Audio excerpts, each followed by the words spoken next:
Velkommen til vores video, der viser, hvordan man bruger NeriaGuard infusionssæt. Vask dine hænder og vælg et infusionssted på din krop, som anbefalet af din behandler. Rengør infusionsstedet og lad det tørre. Åbn pakken og tag indholdet ud.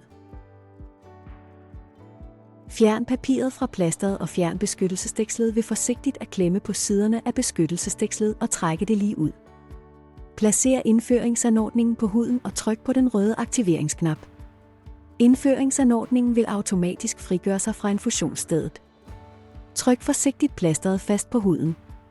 Forbind slangen til pumpen. Fjern det hvide dæksel og fyld slangen med medicin i henhold til pumpeproducentens brugervejledning. Sørg for, at der ikke er luft i slangen. Forbind slangen til infusionsstedet. Her kan du se, hvordan man frakobler og genkobler slangen.